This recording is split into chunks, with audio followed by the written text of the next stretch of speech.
Vicki. Oh, my. Don't you look marvelous? Thank you. Vicki, I feel dreadfully ashamed of having lost my temper yesterday. So I've come over here with a peace offering. You know what this is, don't you? Yes, it's Father's Ming vase. Yes, one of his favorites. I want to give it to you, and I know it'll look just beautiful in this room. So I've got spotted a great place for it. Ah. Oh, yes, I think it looks wonderful. Yes, it looks wonderful. Dorian, it wasn't at all necessary. Yes, it is necessary, Vicki. First of all, I'm redecorating the house. It doesn't fit in with the color scheme, except perhaps in a guest bedroom, and it would be a shame to hide something so spectacular away. Why are you continuing with the redecoration? I thought you had a solution to the problem. I do. All right. Why don't we just call it a compromise? I think we should share Landfair. It's big enough for both our families. It's big enough for 4 families. It's the perfect solution. I'll stay where I am, and you'll move into the West Wing. The children can enjoy all the amenities, and Cassie will be a sort of live-in babysitter. Well, it's certainly big enough for you. There are 12 rooms over there, all of them very beautiful, and I would have them redecorated at my expense. No, Dorian. Please, I insist on it. It'll be sort of my wedding present, my welcoming present to you, and believe me, it will be done in such a way that, takes out your taste, your I can see that you like this sort of rustic touch, and I can assure you that, all your furniture and the little darling objet that you collect will fit right in. Why, even that darling horse weather vane.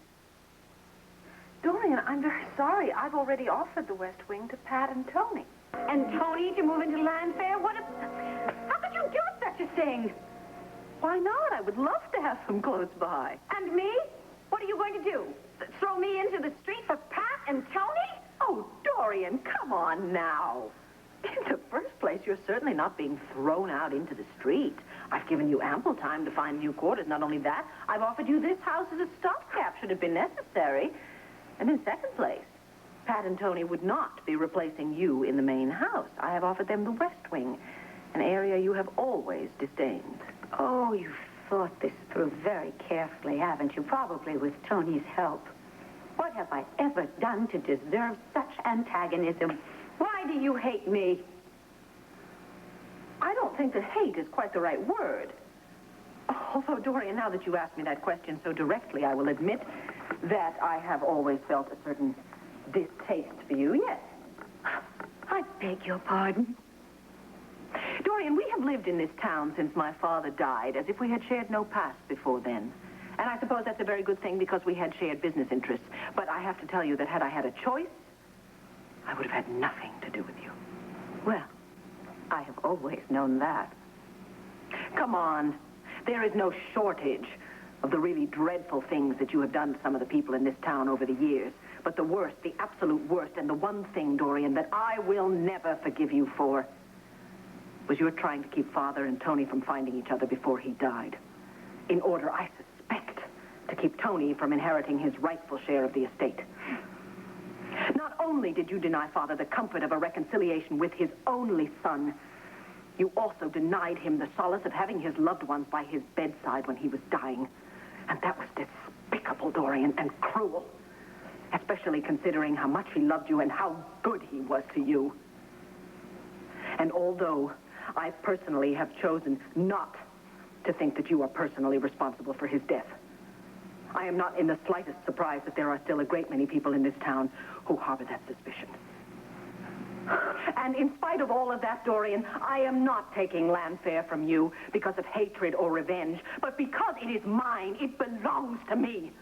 And I have a need to live there now. I want to live there. I want to live where I was born and where I grew up and where I spent many, many happy hours as a child. And I see no reason why my children should be denied the benefit of those experiences. Are you through? No. I also want you to know that I'm not in the slightest sorry that I'm making you leave. Well, it's out in the open, isn't it? I must say I find it a relief. Because you see, you may deny that what you feel for me is hatred. I think hatred is a wonderful word for it. But that's all right with me. I'm used to it. I am used to people saying terrible, malicious things to me, about me. But that does not change facts. The facts are your father wanted nothing to do with Tony, and the facts are that he left Landfair to me. Dorian, you read the will until you remarried. That's beside the point.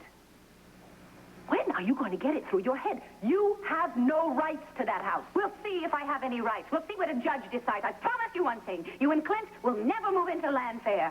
I don't understand why you're wasting time trying to steal Landfair from me. You should be expending your energies at the Banner, trying to save the paper, which through your incompetence